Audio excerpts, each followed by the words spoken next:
Assalamu alaikum dear student نن زموږ لیکچر د مایکروسکوپ سره ریلیټډ ده. مایکروسکوپ او مایکروسکوپي دې کې به فرق واضح کوو او د مایکروسکوپ ډیسکور هغه به هم ډیسکس کوو.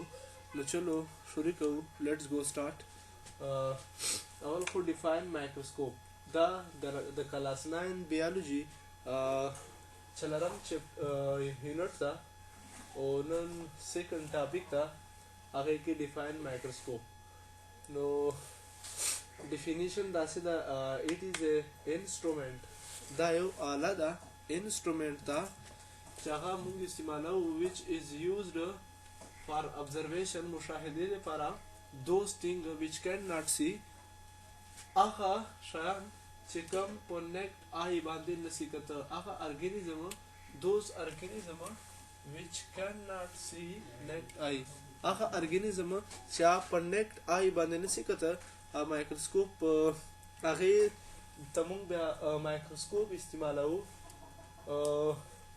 نو دې ته مایکروسکوپ وایي او مایکروسکوپ چې ده هغه د یوز اف مایکروسکوپ is called. نو دا مایکروسکوپ چې موږ کوم شیانو لپاره کوم ارګانیزم لپاره استعمالوو چې هغه په نیکټ آی باندې نشي کتل هغه ته مایکروسکوپ وایي. نو هیستوري ګورو د مایکروسکوپ والا.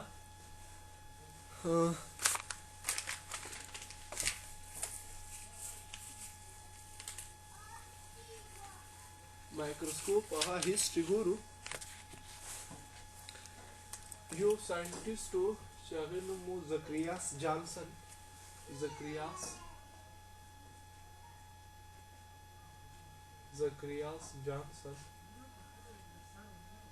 جانسن هغه مایکروسکوپ ډیسکور کړی و خو هغه په 1995 کې هغه مایکروسکوپ ډیسکور کړی و. نو هغه مایکروسکوپ پاور چې ده هغه 3x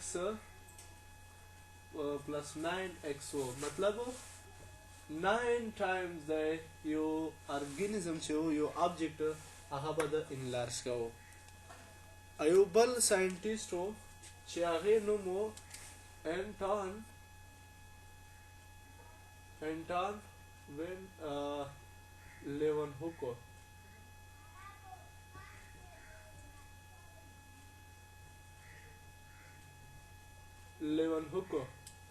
هغه مایکروسکوپ ډیسکور کړی و.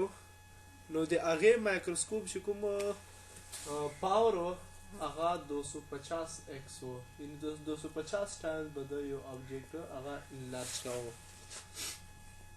نو سټوډنټ دا د مایکروسکوپ او مایکروسکوپیک په درمیان چې فرق او بل د هغې ډیسکوري.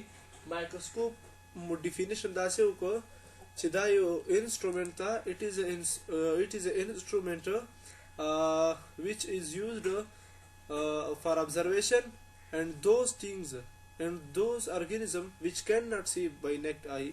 نو هغه ارګانیزم چې هغه په نیکټ آی باندې نشي کتل هغې لپاره کوم موږ انسټرومنټ استعمالوو هغې ته مایکروسکوپ وایي. دا مایکروسکوپ چې موږ استعمالوو نو دې ته مایکروسکوپي وایي. د هغې مایکروسکوپ ډیسکور یو زکریاس جانسن و 1995 کې هغه مایکروسکوپ ډیسکور کړی و. د هغې پاور 3x plus 9x و او بل ساینټیسټ چې هغې نوم انټون وین لیون هوکو هغې پاور چې ده هغه 250x و. نو میګنیفیکیشن ریزولوشن پاور میګنیفیکیشن دې ژبه ټایپس دي د مایکروسکوپ هغه هم ډسکس کوو.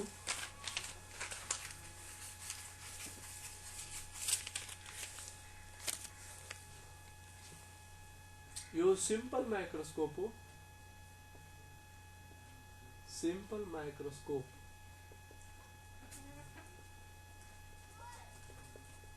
یو سمپل مایکروسکوپ و یو کمپاوند مایکروسکوپ و. کمپاوند مایکروسکوپ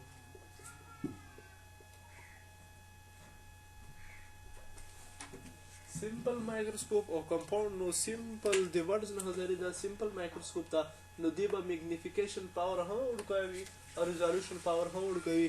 او کمپاوند چې دا د ورډ نه بیا دی هم مزید فردر ټایپس هم دي.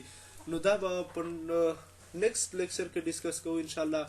نو نن د کوم لیکچر دا مایکروسکوپ اینڈ مایکروسکوپی او هیستوري اف مایکروسکوپ.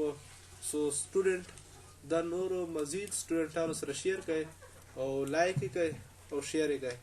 تھینکس فار واچینګ.